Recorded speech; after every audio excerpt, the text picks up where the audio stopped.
Well, hello, Young and the Restless Daily Recap fans. Today's daily recap is for Monday, February the 13th, 2023. Monday, February the 13th. Okay, got a horrible sinus thing going on right now, everybody. You'll probably see a bunch of pauses through this recap so I can blow my nose. My voice is going to sound a little funny, so just a quick heads up. I did not want to miss doing the recap. Look, life happens, sometimes you're a little under the weather. And I don't know if sinus situation is really under the weather. It's just sinus situation, right? Waiting for that Sudafed to kick in. But anyway, let's get started. Our girl Ashley's back, but I'm going to get back to her. First and foremost, we start with Summer. She's giving Kyle the what for, and he's trying to backpedal, but he said, I don't feel sorry for what I did because Adam is gone. He didn't need to be here anyway. I was just protecting our company, right? And Summer said something to him, and he goes, you sound just like, and then he caught himself. She goes, were you just trying to say I sounded like my mother? Right? Because she was getting ready to say, you know what? Let's mother this. Right? So when he goes, I did what I felt I had to do. I'm sorry I kept you in the dark and deceived you, but it was for the greater good. And so she goes, now you sound just like your mother. How dare you compare me to my mother, Kyle says. And she goes, well, you compared me to mine. And he looked like, oh, I guess I did. But I'm nothing like my mother. And as he's saying that, I'm like, huh. So then your mother's up to no good. Sneaky, deceitful, right?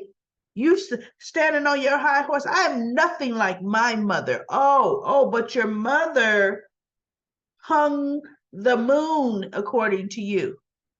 Your mother, oh my God, is to be protected at all costs, according to you, Kyle. But don't you dare compare him to her. Oh no. I'm in a different class now. So Summer did not give in. She said, you know what, Kyle? This has nothing to do with you protecting your father's company. I'm surprised she didn't say, and it was worth it, because see, that's what my mother was doing, was protecting us from your mother, right? And the trouble she brings, but she didn't go there. So she just tells him, bottom line, he goes, let's just go home. I'll make it up to you. And she goes, no, it doesn't work that way, Kyle. I have been betrayed. And the thing is, this is getting to be a pattern with you. I'm going to have to work through this on my own. And she walks out, and he's sitting there like, what? Huh? What? Right? So I was like, good for you, Summer. She'll either go tell Daniel, because that's really the only person she could talk to. She won't confide in her mother because of the divide, right? But she at least still has her brother. And then her brother and her could gripe together about what Phyllis has done. But really, she wants to talk about the whole Abbott situation and Kyle. So then Ashley's back. And boy, is she in Ashley form. Diane saunters down the stairs with the book in her hand. And Ashley looks at her and said, please tell me you're here visiting Harrison. No, actually, I'm here waiting for Jack. I'm waiting for Jack. So Ashley's like, okay. And Diane says, oh, by the way, and Jack is coming walking through the door. So Diane stops because she's ready to go Ashley, right? And so Ashley says, there's been what? And Jack says, what's going on here? Hey, Ash, I didn't know you were coming back so soon. Yeah. There's been a what, Diane? And so she walks over to Jack and takes his hand in hers. Jack and I are together in every way. And Ashley looks at Jack. You just couldn't help yourself, huh, Jack? See, because remember, Ashley had been telling Jack all along, you letting Diane into your life, your heart. No, I'm not. No, I'm not. I'm just, I'm only tolerating her for Kyle's sake. He just denied it till the cows came home, right?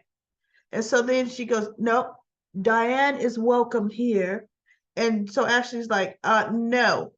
And so she goes, Diane is good. She's looking, Diane will do nothing but hurt you, Jack. And he goes, why are you talking about Diane as if she isn't here? You could talk to her directly. And so Ashley looks at her and says, okay. No, because Diane interjected, I want us to be amicable. I want us to be able to get along. And then that's when Ashley ignored her and said, there is no getting along with her. She is going to break your heart. This is the game she plays. And that's when he goes, Ashley, you don't have to talk about her as if she's not in the room. So she says, okay. She looks over at Diane. I don't like you. I don't want to be amicable with you. And then she said something else. And Diana's like, so Jack's like, enough. If you've got this attitude, you can just take your stuff and go back to where you came. And so Ashley says, you know what, Jackie, this is getting to be a habit with you where you think you can tell me to leave our family's home. Well, I can. And she goes, no, you can't, Jack. She says, this is not your home, Jack. This is the Abbott family home, Jack. And I have as much a right to be here as you do, Jack. Right? Get this hair down. It's bugging me. I have enough right to be here as you do. And then he goes, no. So then she goes, how would you like it if I brought Tucker into this house? Well, that would be, no. She goes, no. There is no double standard. No. Right? Because Jack would say, well, no, that would be, no. And I'm thinking, Ashley, bring that man up into the house. Go on. Just do it to be right up under Jack, right? And so then she goes, he says, how much? How much to buy you out? And she looked at him. She says, oh, that'll never happen. Absolutely, positively not. And I'm thinking, good, because he can't. That house was not left to Jack in the will whatsoever. If Jack wants a house that he can control like that, buy your own house, Jack. You a grown man. Never bought a house, right? What is that? So Ashley's like, no. So she takes her stuff and she walks out. And then Diane, I hate the fact that I'm the reason you and your sister are at odds. No, Diane, no, it's not you. And oh my God, I fast forwarded the rest of that crap. Now, I was wondering, was Ashley going to go to society because Tucker and Audra were on their platonic date that had some definite sexual overtones. And I thought she was going to go back to his hotel, but she's like, nope, not this time. Because he was inviting her back, right? And they were cat and mousing each other. She was trying to get information from him. He's trying to get information from her. He's saying, how do I know I could trust you? And she's like, well, how do I know I could trust them? Back and forth, right? She tells them, oh, look, the Newmans are about to buy up all your bad debt. And then they're going to force you to sell. And he goes, really? So she goes, so what are you going to do about it? And he goes, we'll see. I don't know. He didn't give up nothing to her, right? So she cat and moused him enough until, they said their goodbyes, right? So then Audra then decides she's going to Nate, telling Nate, and Nate's still at the office, burning the midnight oil, probably waiting for Victoria to come have another late night nightcap. But Victoria's having dinner with her father, and that was so boring. Them talking about taking over McCall. Then he wants to give McCall Unlimited to Adam, and Victoria stood on her head and no, Daddy, that wouldn't be, that's not the wise move. That he goes, sweetheart, I'm gonna bring our family back together, and I know exactly what I'm doing. I will handle Adam. Now, mind you, Victoria still has her company and Ashland Locke's company, right? But they're acting like that merger never really happened, because those two companies should be quite a bit for her to bite off, right? Now she wants McCall Unlimited all to herself. No, Adam can run it, period. Period. But Victoria never wants Adam to have not one doggone thing, not one. And that's what she and Nick are both, and Nikki are so unfair to Adam, period. 100%. So anyway, Audra comes and he goes, hey, how did it go? She goes, oh, the date went very well. Okay, what did you say to Tucker? How did it? So he goes, like, tell me everything. He goes, what did you say? So she goes, oh, I told him that Newman is trying to buy up all his bad debt to force him to sell. Nate says, you said what? He goes, that is not what we discussed at all, Audra. She says, oh, I know, but I decided I wanted to try this. My way was going to be better. And he looked at her and she said, see, bottom line with Tucker, I needed to give him something like that so he would trust me, see? So he would tell me more when the time comes. I needed to make him feel like I'm on his side. And Nate is just looking at her like, but wait a minute, you gave up our ace in the sea, our ace card. And she goes, no, trust me, that's the best way to play it. But Nate doesn't know that Victoria and Victor were talking about it. And Victor said, no, I think we need the straight approach to him. Come right out and tell him.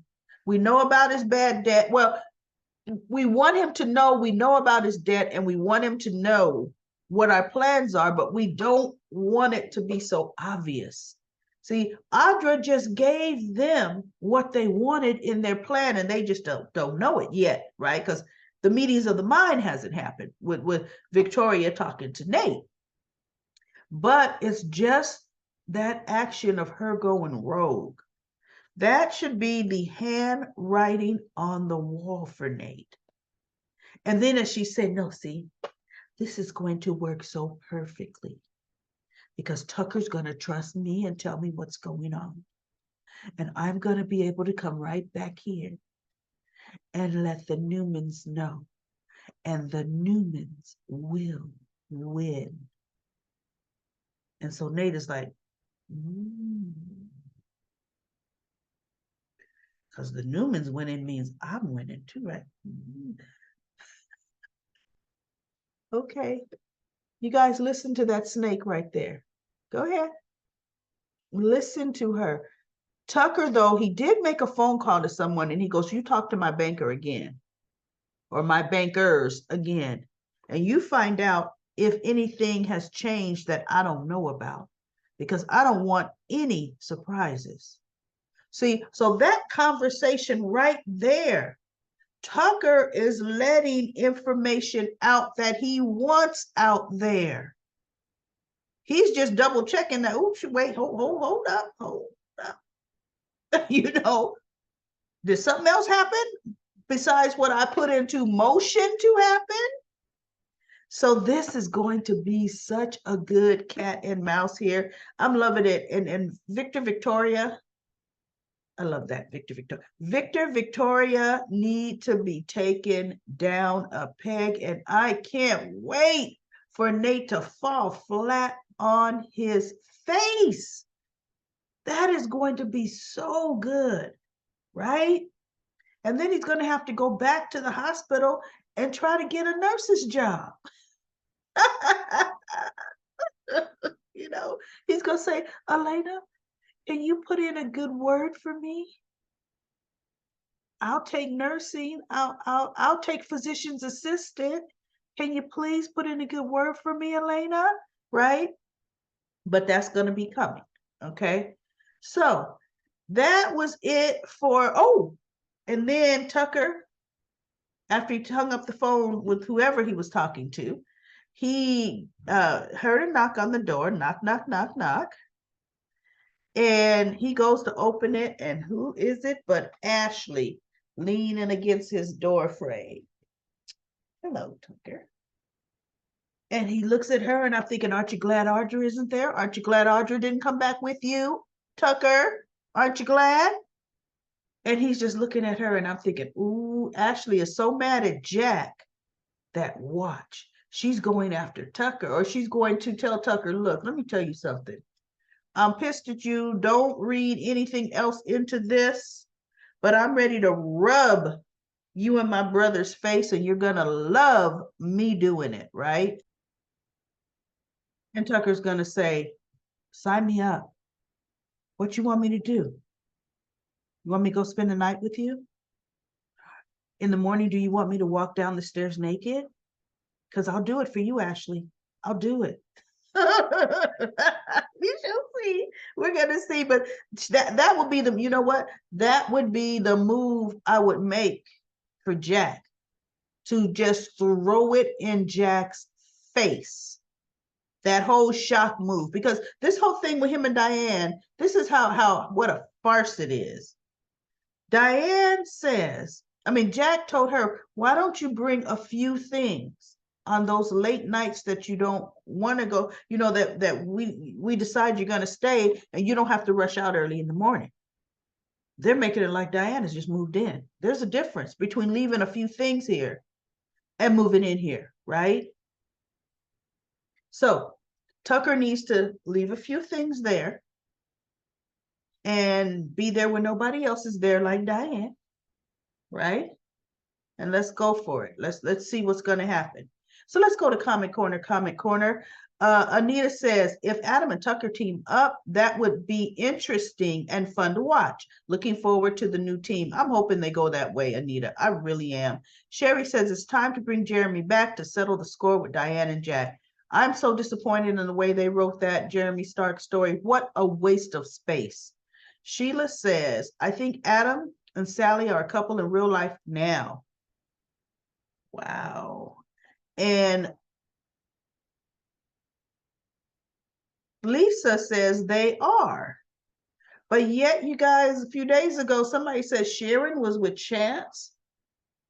Okay, wow. So they just did a whole, let's go switching things up, right? Okay. Well, it happens, right? Sheila says Adam might just go back to Victor and make him think he's won, then undermine Victoria and take over everything.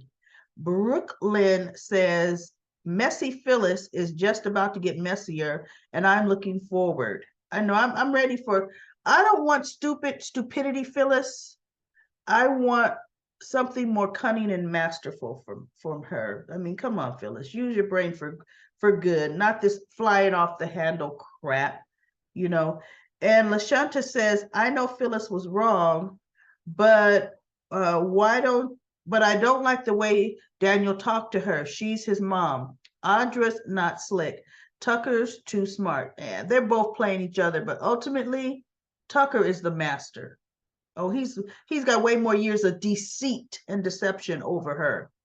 Matter of fact, he was the one that schooled her in a lot of it, right? And she's LaShanta also says, I can't wait to see Tucker in action. I'm glad Ashley is back. Jack's dumb. You see how Diane picked? Yeah, Diane just started that, just subtly. Come through, Jeremy. She's too smug. Summer finally stood up to Kyle. Jack needs to suspend Kyle. Diane loves Jack and Ashley at odds. I hope Adam and Tucker team up. Phyllis should have kept her hotel. I don't know why they had her sell that hotel. Kyle is in the wrong. but still nasty to Adam. Now Jack's gotta work. Yeah, now Jack's gotta try to get out the bed with Diane and actually go to Jabot and do a job. Really? Can't lay in the bed till noon, Jack. Diane can't say, eventually I'll get there.